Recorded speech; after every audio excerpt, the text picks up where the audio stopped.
السلام علیکم ورحمۃ اللہ تعالی وبرکاتہ۔ الحمد للہ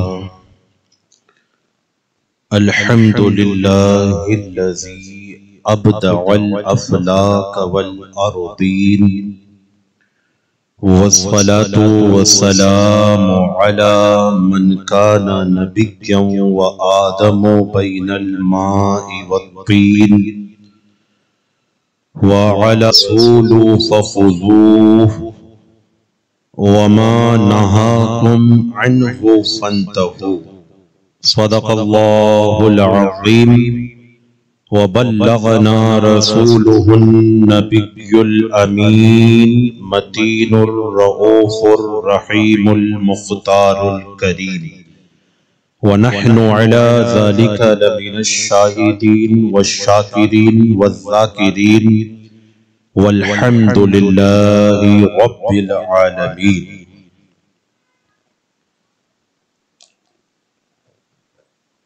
ماہ محرم الحرام جو اسلامی سال کا پہلا مہینہ ہے،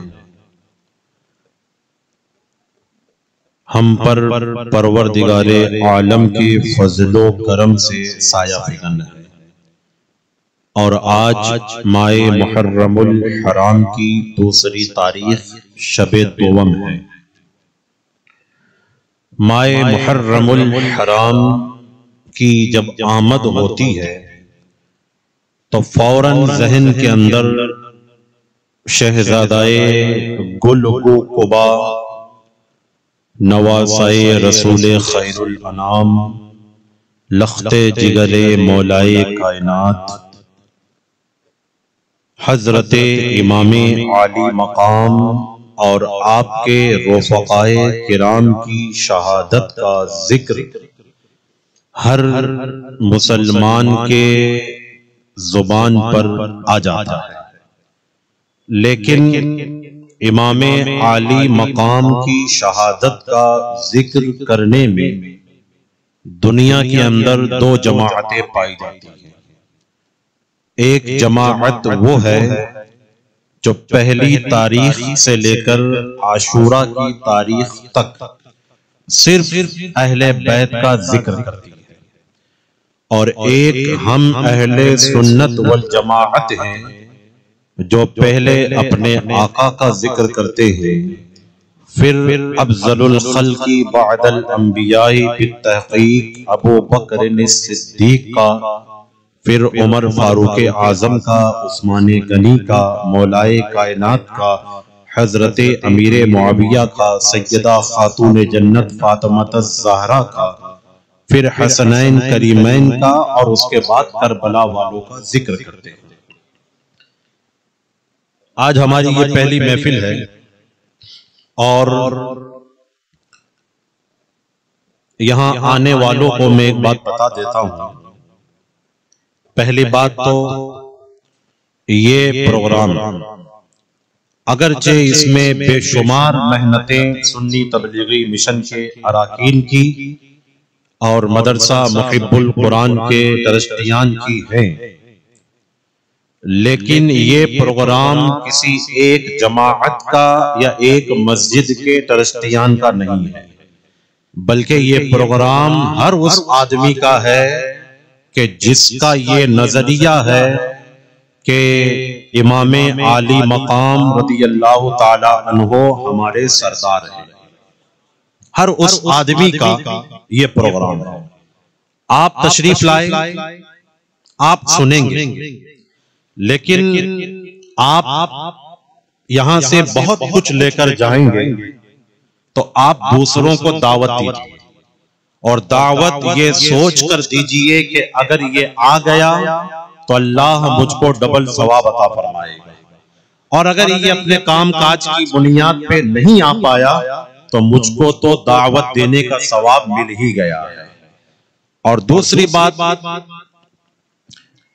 یہاں پر خطابت کا زور یا تقریر کا زور بیانی یہ دکھانے کے لیے نہیں بلکہ اللہ والوں کا، صحابہ کرام کا، اہل بیت اطہار کا، میدان کرب و بلا میں شریک ہونے والوں کا ذکر ہم اس انداز میں کریں گے کہ میں آپ کو قرآن و حدیث کی روشنی میں کچھ باتیں سنجیدگی متانت کے ساتھ میں بتاؤں گا، اور آپ اسے اپنے دل کے دریچے کے اندر جگہ دینے کی کوشش کریں گے۔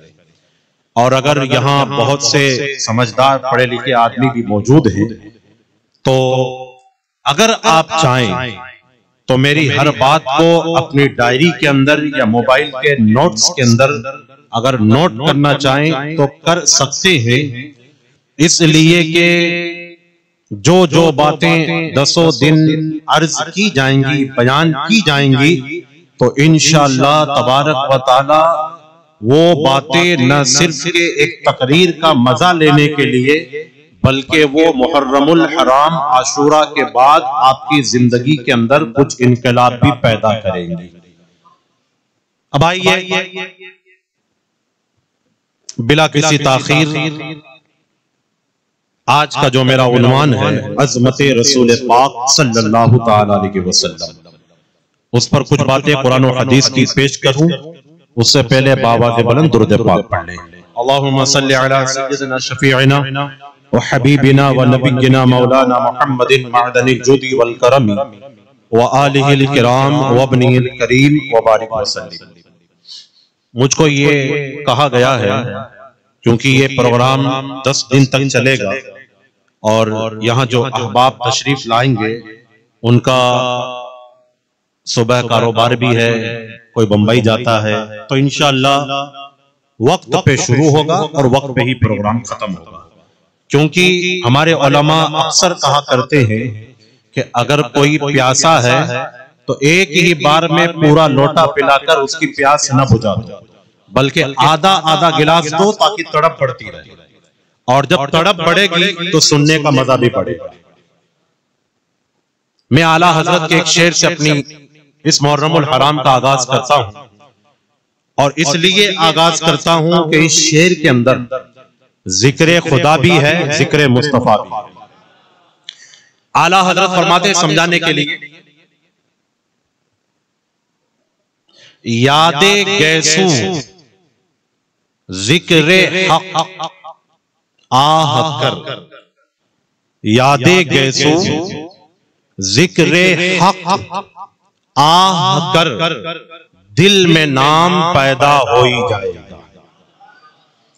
اب اگر کوئی یہ کہے کہ اس شعر کا مطلب کیا ہے تو میں آپ کو بتاؤں کہ اس شعر کے اندر اعلیٰ حضرت نے ایک ایسی بات کا ذکر کیا ہے کہ جہاں بڑے بڑے عاشقوں کا خیال بھی نہیں جاتا۔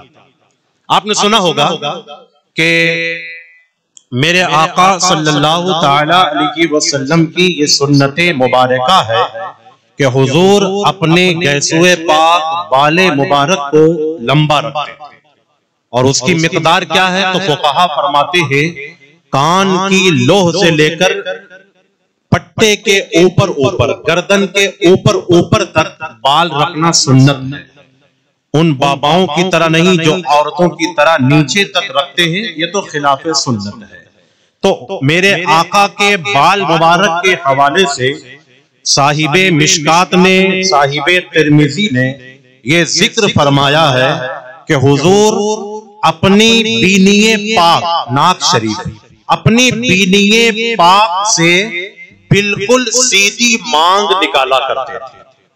ہماری مانگ تو ٹیڑھی میڑھی ہو جاتی ہے، لیکن میرے آقا کی مانگ ایسے سیدھی ہوتی تھی کہ اعلیٰ حضرت فرماتے ہیں کہ وہ حضور کے گیسوئے پاک کی مانگ نہیں ہوتی تھی بلکہ وہ لفظ اللہ کا الف ہوتا تھا۔ بڑی توجہ کے ساتھ میں سنیے، پھر میرے آقا کی سنت پاک بال مبارک کے اندر یہ تھی کہ جب میرے آقا اپنے بالوں میں کنگھی فرمایا کرتے تھے تو حضور کے داہنے اور بائیں طرف وہ دونوں مانگیں ٹیڑھی ہو جاتی تھی۔ تو اعلیٰ حضرت فرماتے ہیں کہ وہ بال ٹیڑے نہیں ہوتے تھے بلکہ وہ دونوں گیسوئے پاک زلف مبارک لفظ اللہ کے دونوں لام بن جاتے تھے. بات سمجھ آ رہی؟ یعنی مانگ کو اعلیٰ حضرت نے لفظ اللہ کے الف سے تشبیہ دی اور دونوں زلف مبارک جو مڑے ہوئے ہیں میرے آقا کے ان دونوں کو لفظ اللہ کے دو لام سے تشبیہ دی. تو اعلیٰ حضرت فرماتے ہیں یاد گیسو ذکر حق. اب لفظ اللہ کے اندر آخر میں ہا آتا ہے تو اعلیٰ حضرت فرماتے ہیں یاد گیسو ذکر حق آہ کر اور جب تم مانگ کو دیکھ کر زلفین کریمین شریفین طیبین کو دیکھ کر آہ کرے گا تو ادھر مصطفیٰ کے بالوں پہ تیری نظر جائے گی اور ادھر دل میں لفظ اللہ کا نام پیدا ہو جائے گا. تو ذرا عظمت کا انداز دیکھیے امام اہل سنت کا کہ اپنے آقا کے بالوں کو. اب کوئی یہ کہے کہ اعلیٰ حضرت تو حضور کے 1300 سال کے بعد میں پیدا ہوئے, یہ کیسے تشبیہ دیتے ہیں کہ تشبیہ دینے کے لیے دیکھنا بھی تو ضروری ہے نا. جب حضور پاک علیہ السلام کی دائی شریف دائی مبارکہ جو دودھ پلایا کرتی تھی ام سلمہ جو پالا کرتی تھی وہ کیا کہتی ہے کہ میں پالنے میں میرے آقا کو دیکھا کرتی تھی بچپن کے اندر تو میرے آقا اپنی انگلی کو ہلاتے تھے تو آسمان کے اندر چاند ہلتا تھا. تو چاند سے تشبیہ دینا یہ انصاف نہیں ہے اس لیے کہ چاند میں داغ ہے اور میرے آقا کا چہرہ صاف ہے. یہ آج کل کے سائنسدانوں نے کہا ہے جو سب سے پہلے چاند کے سپاٹے پہ گیا سیر پہ گیا اس نے کہا کہ میں تو یہ سنتا تھا کہ مصطفیٰ نے اپنی انگلی کے اشارے سے چاند کو 2 ٹکڑے کیا تھا لیکن جب ہم چاند کو غور سے دیکھنے کے لیے گئے تو ہم نے آج بھی دیکھا کہ وہ لکیر جو 2 ٹکڑوں کے درمیان ہوئی تھی وہ آج بھی ہم کو چاند کے اندر نظر آتی ہے. یہ چاند کبھی گدیالہ ہوتا ہے کبھی مٹیالہ ہوتا ہے کبھی کلر چینج کرتا ہے کبھی کسی اور کلر میں آ جاتا ہے. تو چاند اپنی جگہ پر چاند ہے لیکن ایک مدینے کا چاند ہے کہ جب وہ نکل جاتا ہے تو وہ 14ویں رات کا بدر کامل بنا دیا جاتا ہے. تو میرے آقا کی یہ شان ہے اور ایسی عظمت ہے کہ میں کہوں تو یہ کہوں کہ ہزاروں جبرائیل الجھے ہوئے ہیں گردش منزل میں. نہ جانے کس قدر اونچا ہے کاشانہ محمد کا, نہ جانے کس قدر اونچا ہے کاشانہ محمد کا. ارے میرے آقا کی عظمت تو یہ ہے کہ سدرۃ المنتہا کے مقیم حضرت جبرائیل امین جب میرے آقا کی بارگاہ میں تشریف لاتے تو وہ اپنے ننھے مبارک ہاتھوں کو لگا کر میرے آقا کو بیدار نہیں کرتے بلکہ اللہ فرماتا ہے اے جبرائیل تو بھی نور والا ہے لیکن تو جس کو بیدار کرنے کے لیے آیا ہے اور معراج پہ لے جانے کے لیے آیا ہے وہ نور نہیں بلکہ نورن علی نور ہے. اب حضرت جبرائیل امین عرض کرتے ہیں مولا پھر میں تیرے حبیب کو کس طرح بیدار کروں, طریقہ مولا تو ہی عرض کر دے. تو اللہ ارشاد فرماتا ہے حدیث قدسی کے اندر کہ اپنی نورانی ٹھنڈی ٹھنڈی آنکھ کی پتلیوں کو میرے آقا کے اللہ فرماتا ہے میرے حبیب کے طلبوں میں لگا دے جبرائیل. جب تیرے نورانی پتلیوں کی ٹھنڈک میرے حبیب کو محسوس ہونے لگے گی تو کائنات کا دولہ بیدار ہو جائے گا. ارے وہ رسول پاک جن کو بیدار کرنے کے لیے اللہ جبرائیل امین کو بھیج دے, وہ رسول پاک کہ جب وہ پیدا ہو تو اللہ ارشاد فرمائے کہ اور آئے ہیں اپنی مرضی سے نہیں آئے, میرا حبیب اسی طریقے سے بنا ہے جس طرح میرا حبیب چاہتا تھا. اور آئے ہیں تو روتے ہوئے آئے اور میرا حبیب آیا تو روتوں کو ہنسانے کے لیے آیا. اب عظمت رسول پاک صلی اللہ تعالی علیہ وسلم کو جب آپ دیکھو گے کہ وہ مالک کونین ہے، وہ تاجدار کائنات ہے، وہ سید المبشرین ہے، وہ سید المرسلین ہے، وہ طٰہٰ یاسین ہے، وہ اتنی عظمتوں کے حامل ہیں کہ اللہ 28ویں پارے کے اندر ارشاد فرماتا ہے ما آتاکم الرسول فخذوہ وما نہاکم عنہ فانتہوا۔ اے لوگوں میرا حبیب تم کو جو دے وہ لے لو، اور جس سے میرا حبیب منع کر دے اس سے رک جاؤ۔ اب ذرا اندازہ لگائیے، عظمت رسول پاک کو دیکھنا ہے تو قرآن کی یہ آیت کریمہ پڑھ لیجئے، آپ کو پتہ چل جائے گا کہ اللہ خود ارشاد فرماتا ہے رسول جو دے وہ لے لیجئے، اور رسول جس سے منع کر دے اس سے رک جائیے۔ اب مجھ سے کہا گیا کہ حضور کی عظمت اور حضور مالک کونین ہے، اس پہ آپ کو بیان کرنا ہے۔ میری کیا اوقات ہے کہ میں آقا کی کما حق و شان بیان کر پاؤں؟ یہاں تو خود میرے آقا حضرت ابوبکر صدیق سے ارشاد فرماتے ہیں یا ابا بکر لم یعرفنی حقیقتی غیر ربی، اے ابو بکر میری حقیقت کو میرے رب کے علاوہ کوئی نہیں جانتا۔ یہ جو تم مجھ کو دیکھ رہے ہو کہ میں حجرہ عائشہ میں بیٹا ہوا ہوں، یہاں تو تم نے دیکھ لیا لیکن لامقام میں مجھے نہیں دیکھا تم لوگوں نے۔ یہ جو تم دیکھ رہے ہو کہ میں مقام طائف میں تبلیغ کر رہا ہوں، یہاں تو تم نے دیکھ لیا لیکن سدرۃ المنتہا کے مکین کے آگے مجھ کو تم نے نہیں دیکھا ہے۔ یہ جو تم نے دیکھ لیا ہے کہ میں یہاں تمہارے ساتھ میں کھاتا پیتا ہوں، لیکن تم نے یہ تو نہیں دیکھا ہے نا کہ قسمیں دے دے کے کھلاتا ہے پلاتا ہے تجھے، قسمیں دے دے کے کھلاتا ہے پلاتا ہے تجھے، پیارا اللہ تیرا چاہنے والا تیرا۔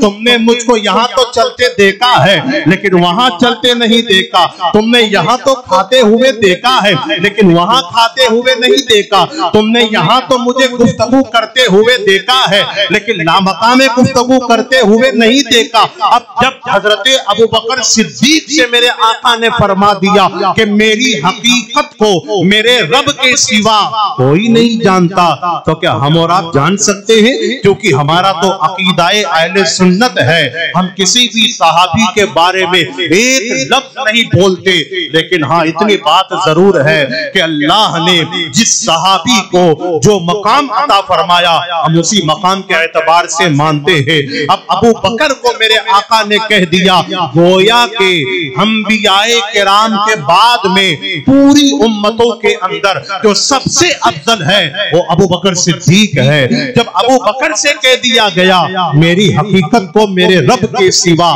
کوئی نہیں جانتا، تو اب ہم اور آپ کیا جان پائیں گے؟ اب کوئی یہ سوال کر سکتا ہے کہ ہم اور آپ نہیں جان پائیں گے تو پھر ذکر مصطفیٰ کیوں کرتے ہیں؟ تو اس کی وجہ میں آپ کو بتاتا ہوں۔ ہم ذکر مصطفیٰ اس لیے کر رہے ہیں کہ کل قیامت کا میدان ہوگا، امام اہل سنت فرماتے ہیں کل قیامت کا میدان ہوگا اور اسی میدان کے اندر نفسی نفسی کا عالم ہوگا۔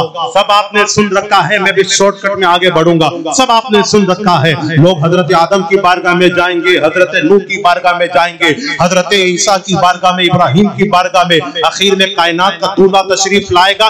اعلیٰ حضرت فرماتے ہیں یہاں جو ذکر کر لیا ہے نا اس کا یہاں پر بھی فائدہ ملے گا، اور انشاءاللہ کل نفسی نفسی کا عالم ہوگا تو کوئی نہیں ہوگا اپنا، لیکن ایک ہوگا جو کہے گا انا لہا انا لہا۔ انا لہا کا مطلب کیا ہے؟ فرماتے ہیں میں ہوں اسی کے لیے، آؤ میرے لیے۔ اسی لیے تو اعلیٰ حضرت فرماتے ہیں کہ سب نے للکار دیا بھیج دیا صفے محشر میں ہمیں، اے بے قصوں کے آقا تیری دعائی ہے، اے بے قصوں کے آقا تیری دعائی ہے۔ اب جب عظمت کی بات چلی ہے تو سب سے پہلے میں اعلیٰ حضرت رضی اللہ تعالیٰ عنہ کا ایک شعر اور پیش کر دیتا ہوں جس میں عظمت کے آپ کو نشان دکھاتا ہوں۔ اعلیٰ حضرت رضی اللہ تعالیٰ عنہ ارشاد فرماتے ہیں، اور یہ شعر میں نے پہلے بھی بیان کیا ہے، یہ ایسا شعر ہے کہ اردو شاعری کے اندر اس سے بڑا آپ کو کوئی شعر نہیں ملے گا۔ عرب کا ایک مشہور شاعر تھا جس کا نام تھا امرؤ القیس۔ امرؤ القیس نے جب اپنے محبوب کی تعریف کی تھی تو اس نے 4 چیزوں کا مقابلہ 4 چیزوں سے کیا تھا، لیکن امرؤ القیس تھا، وہ عرب کا شاعر تھا، لیکن جب بریلی کا تاجدار کائنات کے دولہ کے لیے اپنا قلم چلاتا ہے تو پھر ایسا شعر کہہ دیا کہ 5 چیزوں کا مقابلہ 5 چیزوں کے ذریعے فرما دیا۔ اور اعلیٰ حضرت اپنے مصطفیٰ کی بارگاہ میں یوں خراج عقیدت پیش کرتے ہیں کہ حسن یوسف پہ کٹی مصر میں انگشت زنا، سر کٹاتے ہیں تیرے نام پر مردان عرب۔ اس شعر کو جو ہم نے دارالعلوم کے اندر پڑھا تھا تو ہمارے استاد نے ہم کو بورڈ پہ لکھ کر سمجھایا تھا کہ اس شعر کو سمجھنا ضروری ہے۔ ہمارے استاد نے کہا تھا دیکھو بورڈ پہ میں لکھتا ہوں، تم کو اعلیٰ حضرت کا عشق رسول سمجھ میں آئے گا، اور جب تم کو اعلیٰ حضرت کا عشق رسول سمجھ میں آئے گا تو انشاءاللہ عظمت رسول بھی سمجھ میں آ جائے گی۔ اور پھر ہمارے استاد نے ہم کو ایک بیچ میں لائن کھینچی، 5 چیزیں ایک شعر کی لکھی، 5 چیزیں ادھر لکھی، اور پھر کہا بغور دیکھیے اعلیٰ حضرت کیا فرماتے ہیں۔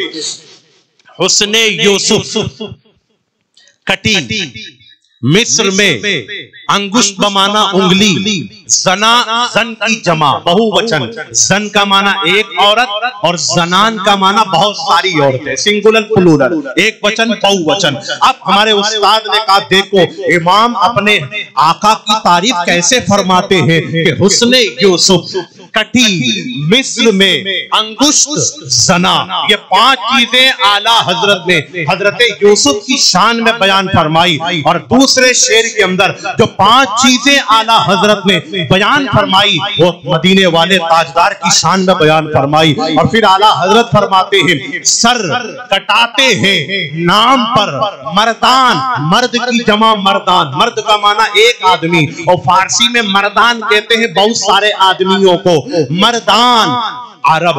5 چیزیں ادھر 5 چیزیں ادھر، تھوڑا سا ذہن قریب کریں گے تو انشاءاللہ بات سمجھ میں آ جائے گی۔ اور یہ فقیر ایک بار اگر آپ کو بات سمجھا دے گا نا 20 سال تک آپ کے دماغ سے وہ بات نکلے گی نہیں انشاءاللہ تبارک و تعالی۔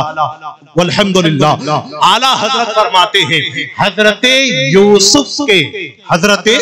یوسف کے نام پر نہیں، حسن و جمال پر۔ نام کو دیکھا نہیں جاتا لیکن حسن کو دیکھا جاتا ہے۔ کوئی آپ کی بڑا خوبصورت ہے، آپ کے پیر صاحب ہے، چاہے وہ سلسلہ اشرفیہ کے ہوں، رضویہ کے ہوں، قادریہ کے ہوں، نقشبندیہ کے ہوں، جو بھی ہے ہمارے سروں کے تاج ہے۔ جب ہم اپنے پیران اعظام کی یا ہم اپنے عالم ربانی کی یا ہم اپنے امام صاحب کی، مؤذن صاحب کی جب ہم چہرے پر دیکھتے ہیں وہ 5 ٹائم وضو کرتا ہے، چہرے پہ داڑھی مبارک سجی ہوئی ہے، میں کہتا ہوں دنیا کے بڑے سے بڑے بیوٹی پارلر سے تیار کر کے ایک آدمی کو کرسی پہ بٹھا دیا جائے اور ایک ایسے عالم ربانی کو بٹھا دیا جائے جو کبھی کریم تک استعمال نہیں کرتا، صرف 5 وقت کی وضو کرتا ہے، وہ بیوٹی پارلر کا کمال پھیکا پڑ جائے گا اور وضو کا کمال آسمان تک پہنچ جائے گا۔ وضو کا کمال ایسا ہے، تبھی تو میرے آقا نے فرمایا کہ کل قیامت کے دن میں اپنی امت کو بڑی دور سے پہچان لوں گا۔ صحابہ نے عرض کیا یا رسول اللہ کیسے پہچان لیں گے؟ تو میرے آقا فرماتے ہیں ان کے پیشانیوں پر، ان کے چہروں پر نور ہوگا۔ صحابہ نے عرض کیا یا رسول اللہ یہ کیسا نور ہوگا؟ تو میرے آقا ارشاد فرماتے ہیں میرا امتی جب وضو کرتا ہے تو اللہ اس وضو کے صدقے میں میرے امتی کے چہرے کے اندر ایک نور پیدا فرما دیتا ہے، اور اسی نور کی بنیاد پہ کل قیامت کے دن میرا امتی کہیں رہے میں اسے پہچانتا ہوا نظر آؤں گا۔ اب اعلیٰ حضرت رضی اللہ تعالی عنہ ارشاد فرماتے ہیں کہ حضرت یوسف کے حسن کو دیکھ کر مصر کے اندر عورتوں کی انگلیاں کٹ گئی۔ عورتوں کی انگلیاں کٹ گئی. ایک ہوتا ہے کٹنا اور ایک ہوتا ہے کاٹنا. کٹنا تو اس کو بولتے ہیں آپ سبزی کاٹ رہے ہیں, اچانک لاپرواہی ہوئی, کوتاہی ہوئی تو ہلکا سا ایک بلیڈ لگ گیا, چاقو لگ گئی, خون آ گیا, یہ آپ نے کاٹا نہیں ہے, یہ کٹ گیا ہے. اور ایک ہوتا ہے ہاتھ میں لے کر کاٹنا, ایک ہوتا ہے مصر کے اندر, اور مصر کی عورتیں جو تھی وہ نازک اور نرم ہوا کرتی تھی, لیکن عرب کے مرد اتنے سخت ہوا کرتے تھے کہ حدیث پاک کے اندر آیا کہ جب ان کو بھوک لگتی تھی تو پورا کا پورا اونٹ ذبح کر کے 4 آدمی کھا جایا کرتے تھے. ایسے عرب کے مرد تھے. پھر مرد ایک طرف ہے, عورت ایک طرف ہے. عورت مرد کے مقابلے میں نرم ہوتی ہے, عورت مرد کے مقابلے میں نازک ہوتی ہے, لیکن مرد جو ہوتا ہے پاورفل ہوتا ہے, وہ طاقتور ہوتا ہے. تبھی تو اللہ قرآن میں ارشاد فرماتا ہے الرجال قوامون علی النساء, ہم نے مردوں کو عورتوں پر حاکم بنایا ہے.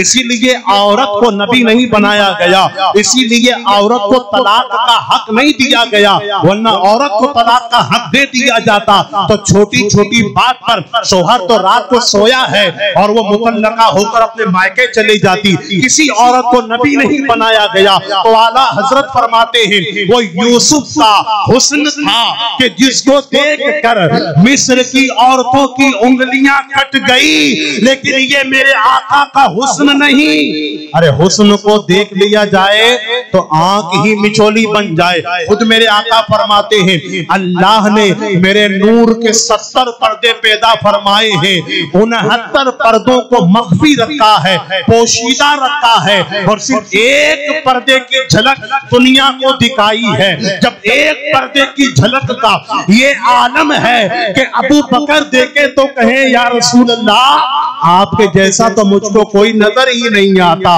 جب عمر دیکھے تو کہیں یا رسول اللہ تلوار لے کر گردن کاٹنے آیا تھا, یہاں تو مجھے آپ کا چہرہ نظر آیا تو میں خود آپ کی بارگاہ میں کٹ کر اسیر بارگاہ ہو کر آپ کا صحابی بننے کی تمنا رکھتا ہوں. جب حضرت حسان ابن ثابت عرض کرے تو یوں کہیں یا رسول اللہ لا یمکن الثناء کما کان حقہ بعد خدا توئی قصہ مختصر. یا رسول اللہ میں آپ کی تعریف کیا کروں, میں اتنا ضرور کہوں گا کہ اللہ نے ساری کائنات کو بنایا اور اس ساری کائنات میں سب سے اچھا جس کو بنایا وہ آپ کی ذات پاک ہے.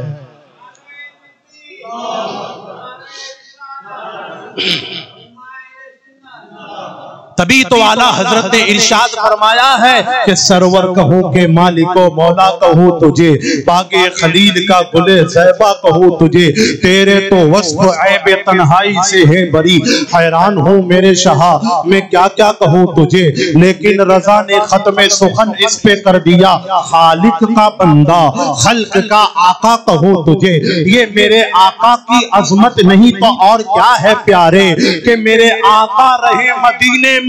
تبھی تو احمد آباد کی سرزمین سے شیخ الاسلام والمسلمین علامہ سید مدنی میاں نے اپنے نانا کی بارگاہ میں یوں خراج عقیدت پیش کر دی کہ بڑے لطیف ہیں, نازک سے گھر میں رہتے ہیں, میرے حضور میری چشمے تر میں رہتے ہیں.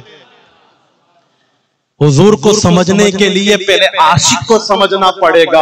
اب اگر کوئی کہے کہ حضور اتنے نور والے ہیں, اتنے نور والے ہیں, ایک آدمی چشمے تر میں کیسے آ سکتا ہے, تو میں کہوں گا پیارے 21ویں پارے کے اندر یہ آیت کریمہ نہیں پڑھی النبی اولا بالمؤمنین من انفسہم وازواجہ امہاتہم, نبی تو تمہاری جان سے بھی زیادہ قریب ہے, نبی تو تمہاری جان. اور یہ جو من انفسہم کا لفظ ہے نا, اس کا معنی اعلیٰ حضرت نے فرمایا شہ رگ.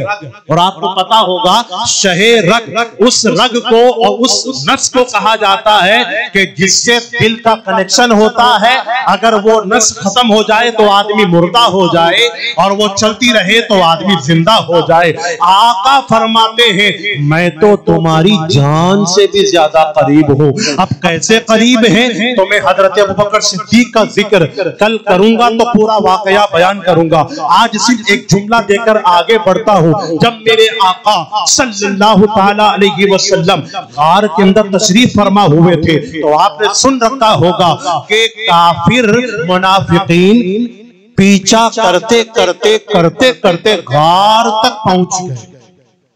اور جب وہ غار تک پہنچ گئے نا تو حضرت ابوبکر صدیق کو بڑی گھبراہٹ ہونے لگی. لوگ کہتے ہیں کہ اپنی جان کا ڈر ہوگا. میں نے کہا ابوبکر کو اپنی جان کا نہیں رسول پاک کی عزت کا ڈر تھا کہ یہ کافر کہیں آپ کو تکلیف نہ پہنچا دے. تو جب ابوبکر کو دیکھا کہ گھبرا رہے ہیں تو میرے آقا نے فرمایا ابوبکر گھبرائیے نہیں, ٹینشن لینے کی ضرورت نہیں. کیوں؟ تو اعلیٰ حضرت فرماتے ہیں جان ہے, جان کیا نظر آئے. تو مجھے چاہوں گا یہ لفظ جان پہ مجھے شعر یاد آ گیا. جان ہے کون؟ میرے آقا. آیت کریمہ 21ویں پارے کی جا کے پڑھ لیجئے گا, آخری رکوع کی پہلی آیت. النبی اولا بالمؤمنین من انفسہم, نبی تو مسلمانوں کی جان سے بھی زیادہ قریب ہے. تو اعلیٰ حضرت فرماتے ہیں جان ہے, یعنی حضور جان ہے. جان کیا نظر آئے؟ جان نظر آتی ہے پیارے, ہم زندہ ہیں. اگر جان کو نہیں سمجھتے تو ایک آسان لفظ اور دیتا ہوں. روح کا لفظ آپ نے سنا ہوگا, یعنی بدن کے اندر جب تک روح ہے انسان زندہ ہے, اور جب روح نکل جائے تو انسان مردہ ہے.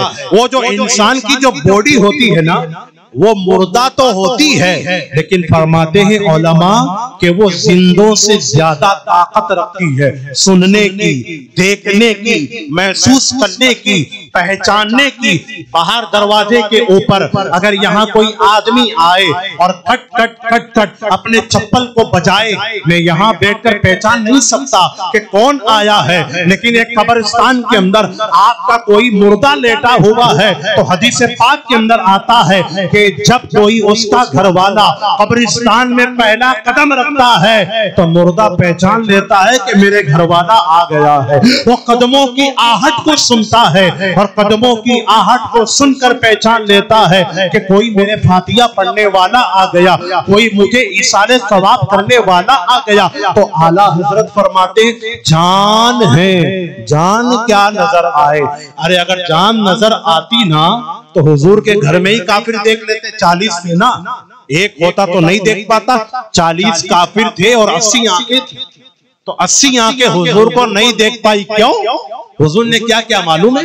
آیت کریمہ اللہ ارشاد فرماتا ہے, پارہ نمبر 9 آیت کریمہ, وَمَا رَمَيْتَ إِذْ رَمَيْتَ وَلَكِنَّ اللَّهَ رَمَى.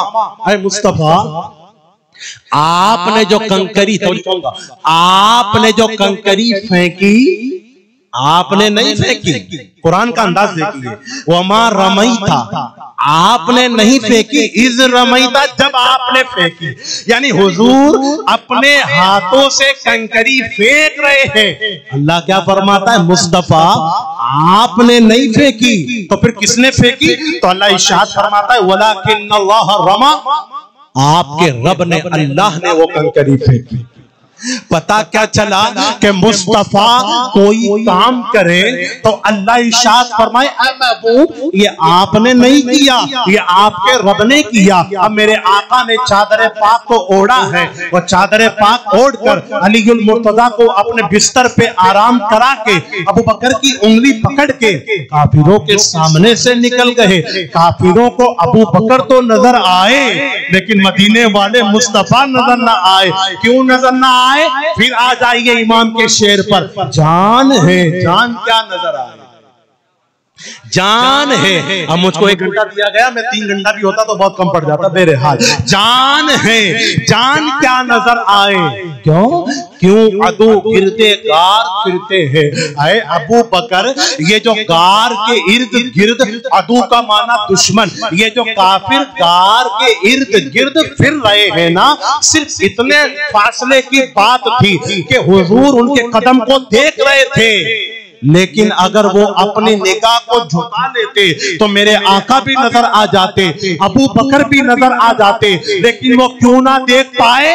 جان ہے، جان کیا نظر آئے، کیوں عدو گردے گار پھرتے ہیں، یہ عظمت نہیں تو اور کیا ہے۔ تبھی تو اللہ تبارک و تعالی قرآن مجید کے اندر ارشاد فرماتا ہے، اب عظمت مصطفیٰ پر الحمدللہ فقیر کے سینے کے اندر اتنی آیتیں موجود ہیں کہ اگر آپ 10 سال تک مجھ کو محرم میں بلاؤ گے تو آیتیں ختم نہیں ہوں گی، آپ کا ٹائم ختم ہو جائے گا۔ اللہ کے رسول دانائے غیوب صلی اللہ علیہ وسلم کے ایک صاحبزادے ہیں جن کا نام ہے حضرت قاسم رضی اللہ تعالی عنہ، اور آپ نے جگہ جگہ علماء سے سنا بھی ہوگا کہ حضور کی کنیت ابو القاسم بھی ہے، یعنی قاسم کے ابا۔ ان کا جب انتقال ہوا تھا تو معلوم ہے ایک شخص ہے مکے کا بڑا بدبخت جس کا نام عاص بن وائل تھا، وہ عاص بن وائل حضور کی بارگاہ میں آیا اور آنے کے بعد میں کہنے لگا ایسا لگتا ہے کہ قاسم کا انتقال ہو گیا تو حضور کی نسل ختم ہو گئی۔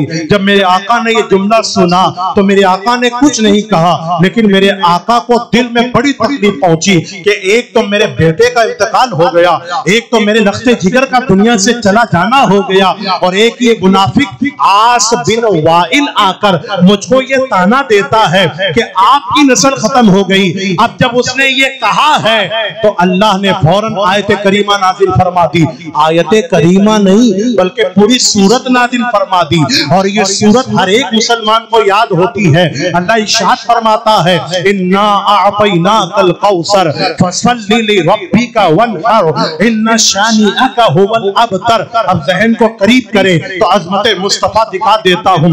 اس نے کیا کہا تھا کہ آپ کی نسل ختم ہو گئی۔ اللہ نے ارشاد فرمایا اے مصطفیٰ ان منافقین کی باتوں میں آ کر غم زدہ نہ ہو جانا، اس لیے کہ اللہ نے آپ کو کوثر عطا فرمایا ہے۔ اعلیٰ حضرت نے فرمایا ہے نا اِنَّا أَعْطَيْنَاكَ الْكَوْثَرَ، ساری کثرت پاتے یہ ہیں اور ٹھنڈا ٹھنڈا میٹھا میٹھا پیتے ہم ہیں، پلاتے یہ ہیں۔ ارے ماں اکلوتے کو جب چھوڑے آہ آہ کہہ کر بلاتے یہ ہیں۔ اب اللہ نے ارشاد فرمایا اِنَّا أَعْطَيْنَاكَ الْكَوْثَرَ، اے مصطفیٰ بے شک ہم نے آپ کو کوثر عطا فرمایا۔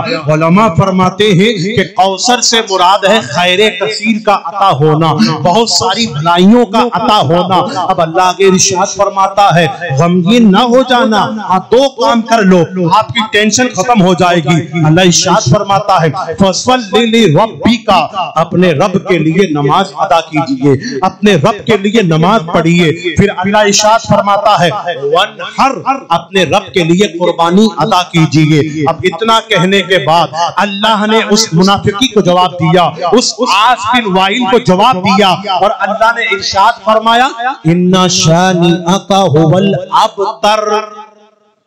تھوڑی سی توجہ چاہوں گا، اِنَّ شَانِئَكَ هُوَ الْأَبْتَرُ۔ ابتر کہتے ہیں جو بہت ہی برا ہو، بد سے بدتر ہو۔ اس نے کیا کہا تھا تمہاری نسل کو ختم کر دیا جائے گا۔ اللہ نے فرمایا بے شک جو آپ کی اِنَّ شَانِئَكَ، جو آپ کی شان گھٹائے هُوَ الْأَبْتَرُ، وہی نسل ختم ہونے والا ہے، وہی نسل ختم ہونے والا ہے۔ اب ہوا کیا، حضرت عمر اور حضرت ہشام، نام یاد کر لیجئے، نوٹ کر لیجئے، بہت کام آئیں گے۔ حضرت عمر، حضرت ہشام، یہ اس منافق کے دونوں بیٹے تھے۔ کیا نام تھا؟ حضرت عمر، حضرت ہشام۔ یہ کلمہ نہیں پڑھے تھے، لیکن جب انہوں نے یہ سنا کہ ہمارے ابا نے رسول پاک کی توہین کر دی، یہ حضور کی بارگاہ میں آئے، کلمہ پڑھا، صحابی رسول بنے، عاشق رسول بنے، اور اس کے بعد اللہ نے کیا فرمایا جو آپ کی شان گھٹائے گا اللہ اسی کی شان کو کم کر دے گا۔ اب دیکھیے تو صحیح، رشتے میں تو وہ باپ اسی کا ہے،